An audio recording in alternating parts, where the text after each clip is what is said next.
What's up, everybody? Hope you guys are having a wonderful weekend. There is a lot that needs to be said, so let's go. First things first, I want to talk to you guys about Frederick Kilberg. Well, I don't know how to say his last name, but if you guys don't know his YouTube name, he goes by PewDiePie. And PewDiePie is a gamer and a YouTuber that everyone loves and hates at the same time. Now, he does ridiculous things on his channel in which, makes you cringe, and sometimes you have to second guess yourself and everything along the way. And he has at least 57 million subscribers. Dang, I wish I had that many subscribers. For all of his crazy antics and everything that he does on his channel and on his streaming as well. Now, recently, PewDiePie was playing PlayerUnknown Battlegrounds, or PUBG, as we say sometimes, on his, I believe, his Twitch or YouTube channel, and he said something that he should have said live on his, his channel. Insane. I was holding it so fucking straight.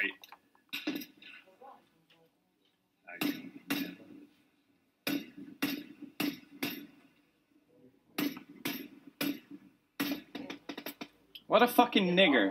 Jeez, oh my god, what the fuck? Yeah, he said that on a stream. And, it was such strong language, and you just go, what the hell, man?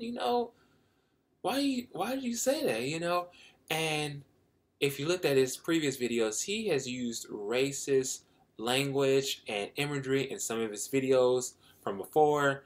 And, when he got confronted about all his videos, when he was doing, like, racism and everything, he got defended by, his followers and other people along the way.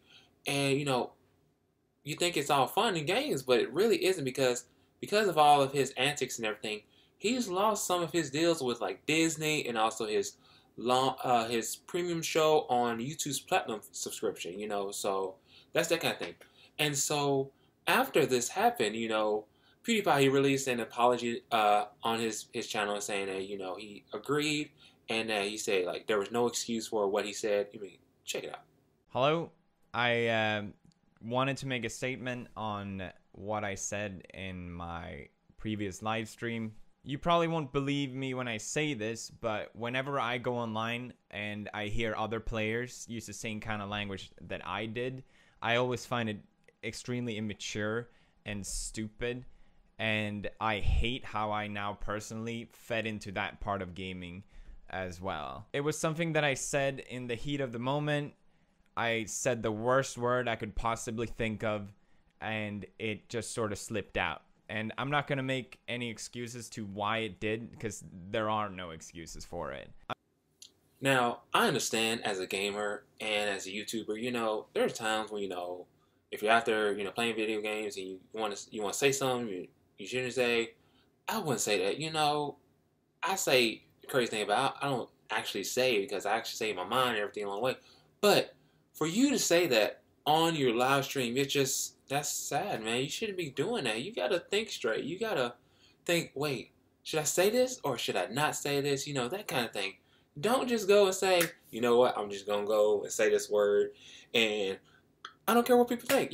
That's who I am. And it really is not. The second thing I want to talk to you guys about is something that really means a lot to me, and it, like, hits me a lot, because it's actually happened here in my state, and actually because I actually know what happened in a way towards this story. In Plano, Texas, there was a Cowboys watch party at someone's house, and that, was all fun and games until something happened, and it came to be a horrible event. Meredith Height, she was having a party at her house, and everything was all fun and everything. She had a family, her friends, her coworkers, everything going on, and then someone came to the house unannounced and everything, and that was her ex, Spencer Height. Both of them got into a heated argument, and Meredith, she was being the right person, and she walked away from it. However, Spencer, he had other plans. Spencer, he got super drunk, and he had a gun on him. And that gun, he got inside, and Spencer, he shot and killed at least 8 other people. Like I said, this means a lot to me because I actually knew Meredith. A few weeks ago, I actually got the chance to meet her, and she was a wonderful person. She was so bubbly, and she was so nice to me, you know. She cared about a lot of people from what I can hear from meeting her. You know, she just has that certain aura or personality, if you will. You know, people say the same about me. You know, I care about a lot of people and whatnot. And she actually wanted to build a brand new life. You know, she wanted to get away from him and everything because there was a lot of turmoil between the two of them and everything. And so it just, you know, hits you a lot when you find out certain things about your friends and everything on the way. And Meredith was one of 8, like I said. So you have Meredith Height, who was 27. Anthony Cross, he was 33. Olivia Defner, she was 24. James Dunlop, he was 29. Daryl Hawkins, 22. Rion Morgan, 31. Maya Bass, 28. Caleb Edwards, 25. And the gunman, Spencer Height, at 32. He was trying to kill by police when they arrived. Now, again, Meredith, she was the sweetest person you can ever meet, and she cared so much about people. And along with that, you have 2 other people who got shot, and they were rushed to the hospital. One of them didn't make it. The other person, I actually know that person, and she is fighting for her life. She means a lot to me, and you know, I ask you guys to pray for her. Make sure she makes a full recovery and everything on the way. Along with that, I actually had another friend who was there too. And she got lucky. And she means the world to me. She, you know, I can't say enough, but she does mean a lot to me. And when I found out about this, I called her. She was crying, and I wanted to be there for her so much. But she told me to calm down, and I'm trying to calm down, but I can't calm down, you know, because like I said, this story hits you a lot. Because if you find out something about a family or friend and this thing happens, you have to be there no matter what. I just, you know, people say, Brian, you care too much. I don't care. That's who I am. That's the way I want to be, you know. And I was so pissed. I was mad. I was so sad to hear about this. And to all the families and friends of those victims, I want you guys to know I'm here for you guys. I love you guys. If you want to talk to me, feel free to. I would like to come out there. I would like to meet the families if I can, meet the friends and everything else along the way. But I am always here for you guys no matter what, okay? I just want to let you guys know that. And I always say that, so I'm going to keep saying that I'm always there for you guys no matter what, because I love you guys, okay?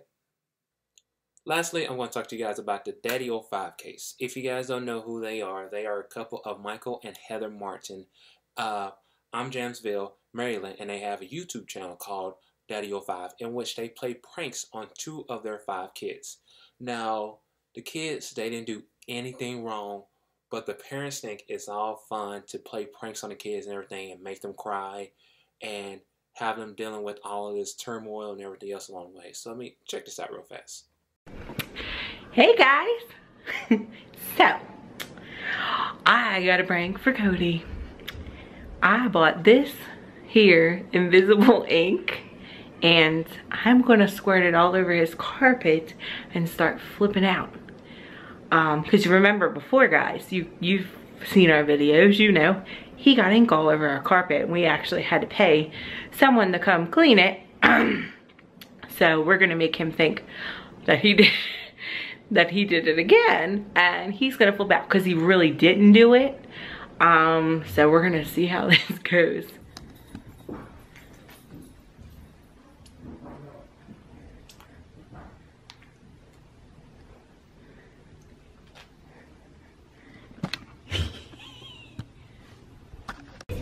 Get your fucking ass up here! What the fuck? What did you do? What? What the fuck? I didn't do that! What the hell is that?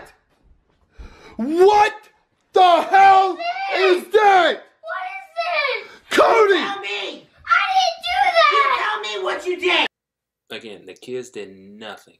They didn't do anything, but the parents, they pulled the prank on the kids, and they've been doing this for a while now, and they think that it's fun, but it really isn't.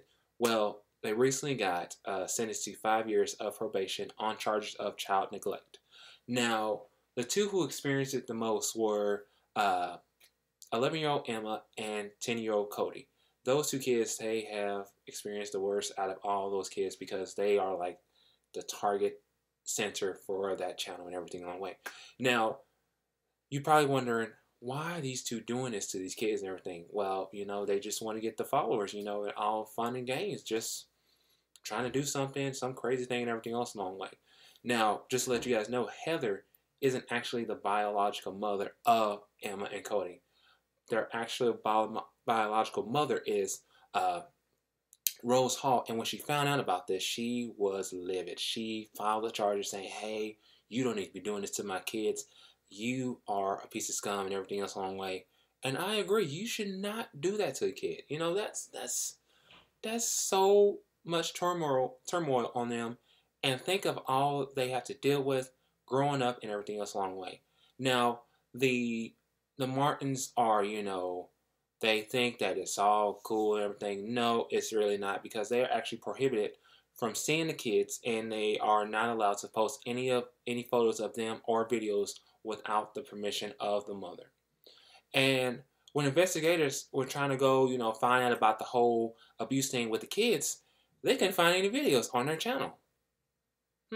Wonder why. Maybe because they actually found out that they actually were abusing the kids and everything. But thanks to the internet and, you know, everyone else around, they actually have, most people have downloaded videos of them actually being abusive to the kids and like talking down on them and everything along the way, and actually sent that as evidence. So kudos to you guys and good job. And, you know, both Michael and Heather made an apology video afterwards saying, you know, I wasn't trying to be like cruel or anything to the kids. And, you know, it was just supposed to be a joke. No, what you did to those kids wasn't a joke. You know, that really was not a joke. That was like downright hurtful to those kids. And when they grow up, they're going to realize that, you know, people are probably going to talk about them and they're going to blame you guys, which they really should. And, you know, people are going to ask, what about the other 3 kids? Well, those 3 kids have been evaluated, but people are still wondering about those kids. You know, have they gone to like a family member, or are they staying with Michael and Heather? Who knows? But, you know, there's a lot to be talked about that. You know, for me, I work with kids, and for one, I don't want to see that happen to a kid, because if that happens, oh, best believe I'm going to do my best to protect that child in a way, okay? But with that being said, I want you guys to let me know what you guys think about the whole PewDiePie saying the N-word, you know, the Plano shooting, DaddyOFive case, and everything else along the way. Like, share, subscribe. Let me know what is on your mind, people. Subscribe to my channel. Share this with everybody. You know, everything else along the way. With that being said, I hope you guys have a wonderful weekend. I love you guys. Peace out.